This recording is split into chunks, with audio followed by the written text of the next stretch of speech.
大家好，我是美食多。往糯米粉里面打入鸡蛋，出锅铲哭了隔壁邻居，香甜软糯，松软可口。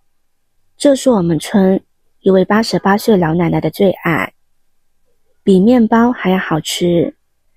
一起来看看是怎么做的吧。首先准备适量的糯米粉，往里边打入3个鸡蛋黄，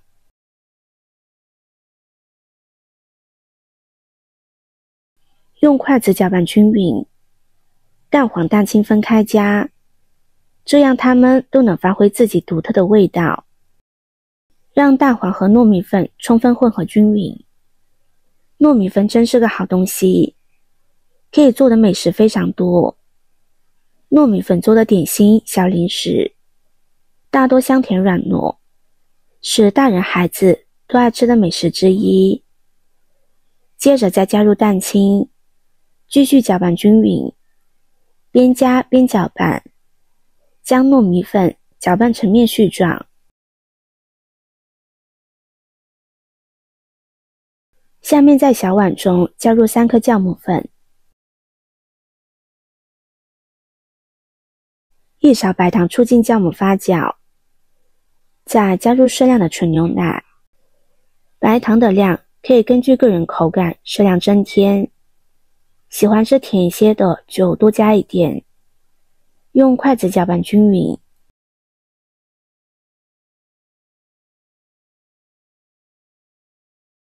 接着将它倒入糯米粉中，让糯米粉和纯牛奶充分的混合均匀，边加边搅拌，不要一次性把牛奶全部倒进来，防止面糊太稀了。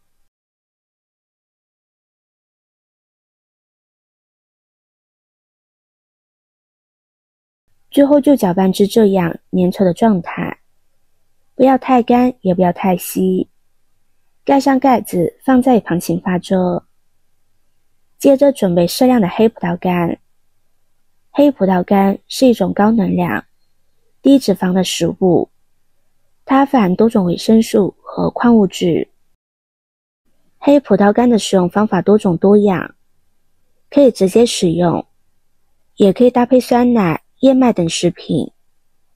黑葡萄干的甜味和酸味，使其成为早餐、点心或零食的优质选择。平时我们吃的大多是绿色的葡萄干，黑色的葡萄干很少吃，口感营养都很不错，大家可以试试。将准备好的葡萄干清洗干净，洗去表面的灰尘杂质。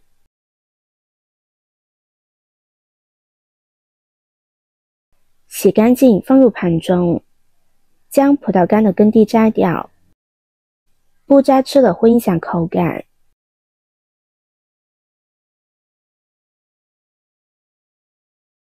接着准备5颗红枣，将红枣放入碗中，加入清水把红枣打湿，再加入面粉来抓洗红枣。红枣和葡萄干一样，表面有很多褶皱，简单的用清水洗很难洗干净，而面粉的吸附力较强，就可以将这些褶皱里的脏东西给吸附出来。这样清洗过后，我们吃着才会更放心。洗干净之后，用剪刀将红枣剪成小块。红枣自古以来便是人们喜爱的食材之一，其甘甜的口感和丰富的营养价值，使它成为了人们日常饮食中不可或缺的一部分。它色泽红润，肉质鲜美，还能制作很多美食，真的是一种美味、营养、健康的食材。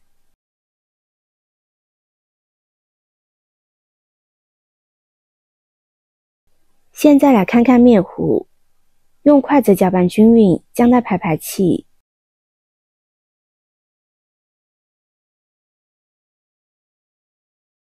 接着再准备一个小碗，在碗底和四周均匀地刷上食用油，将面糊放入小碗中，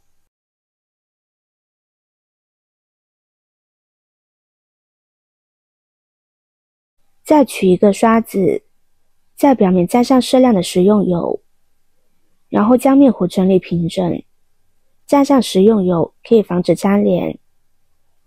接着将准备好的红枣和葡萄干均匀地摆在上面。朋友们、家人们，视频看到这里了，麻烦您动动您发财的小手，帮忙点一个免费的 like。 对您来说只是举手之劳，对我来说可以高兴的睡不着觉。现在这个视频就辛苦您点赞转发一下吧，非常感谢大家的支持和鼓励。接着在上面盖上一层保鲜膜，防止水蒸气滴落，然后将它放入蒸锅中，盖上盖子，醒发10分钟，再开火将水烧开。水开之后转小火蒸上半个小时的时间。